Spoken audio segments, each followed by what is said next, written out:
hour day, you know, and then you send them back into society 15 years later. I mean, what kind of individual have you just released? You know what I'm saying?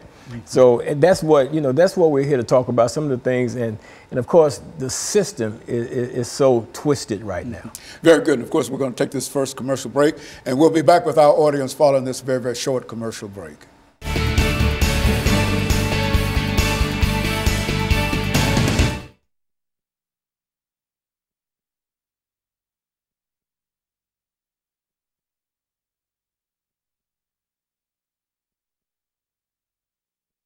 Five minutes, whatever you want to talk about in terms of within the framework of what we're doing. Well, maybe if you ask me, you know, what is this current crisis? What's happening? Okay. That's kind of it. That would be a helpful prompt. Okay, yeah. And that gives me a reason to kind of launch into what we're hearing. Okay, well, what are some of the current, how do you see some of the current issues dealing with the Tennessee prison system? Right. Would that be?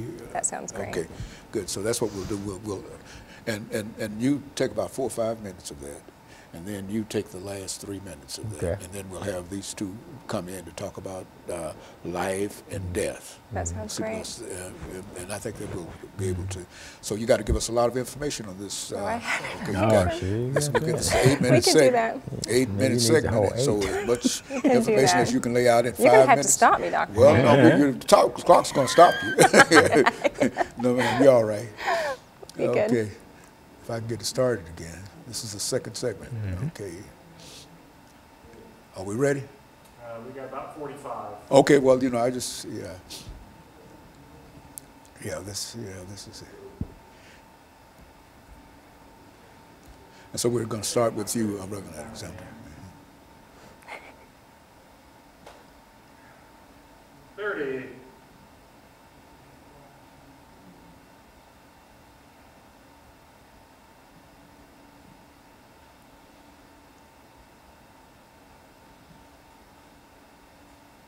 15. '"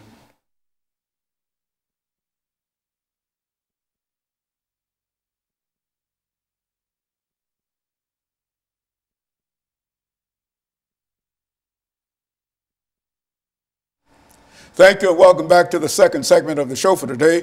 Excuse me. We're talking to Pastor Kay Walker and Reverend Jeannie Alexander in reference to some of the issues involved in the Tennessee prison system.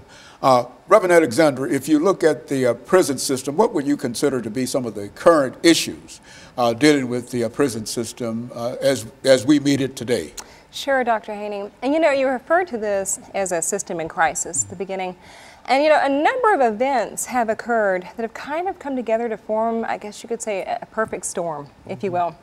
A little bit of history for your viewers. Our current prison system, it's operating at over 98% capacity, okay? For the past 20 plus years, this system has been operating in what's been called a declared state of emergency for overcrowding. Now, what's interesting is our governor 2 weeks ago indicated that there was no overcrowding and that we wanted a system to run at 100% capacity. Well, Pastor Walker and some of your guests who will be on shortly will certainly remember something called the Grubbs case that came about along with the federal takeover of our prison system because the conditions were so bad and overcrowding was so bad. We certainly do not want a prison running at 100% capacity. So we've got a situation where we have an overcrowded prison. We have a situation where we have a significant shortage of correctional officers at this time.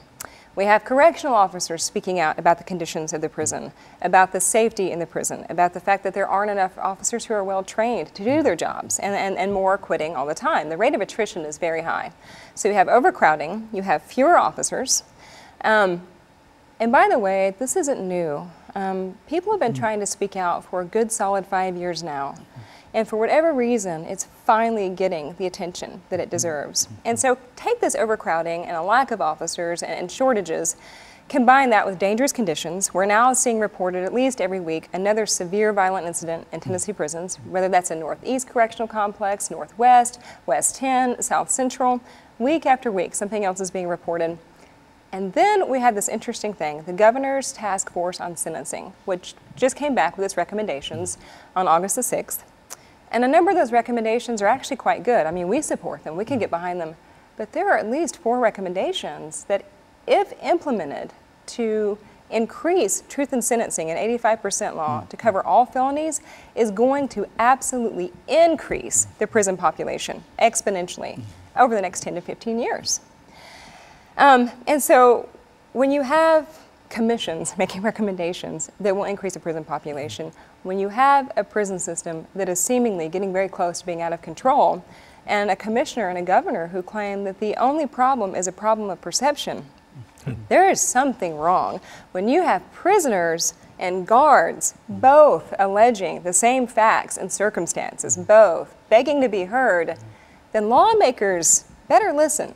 Because what we don't want to have happen is the same crisis that brought us to the Grubbs case and have the federal system take over the Tennessee prison system once again. We have got to stop moving in the wrong direction, which is what we have perpetually been doing for at least 6 years now. Reverend, do you think that the state legislature is conscious of some of the issues that's involved with overcrowdedness? Of course, I think people know what's going on. A lot of times people are silent to what they know as well, but then there are some that are beginning to speak out, some that are beginning to question what's going on. And I think it's time for that. You know, when you talk about violence in the prison system, the safety of the correctional officers, you know, I mean, the officers, man, they're the ones that are at a disadvantage. Every time they walk in behind those walls, they're at a disadvantage because, you know, the inmates, they can have access to the knives and everything. The officers, you know, although they got all the heavy artillery and all of that, outside, they got to go get it. Or somebody got to bring it to them. But while they inside, man, in those units and stuff like that, they're very vulnerable to attack. I was incarcerated back in the mid-'70s and early '80s, and I was at Turney Center when one of the correctional officers, Ronald Moore, got killed down there by an inmate, you know. And it just goes to show that, you know, yeah, there's a lot of violence that takes place in the prison system that's not being shown. You know, every now and then you hear about, well, the inmate got killed here or there, but, you know, this is happening on a regular basis in the prison system. Right? A friend of mine, his brother got killed down at Turney Center. You never heard anything about it on the news. Nowhere in that area, nowhere in Nashville area, nothing like that. But at the same time, it happened, you know. So it's happening more and more and more. But now what's going on now is inmates have always voiced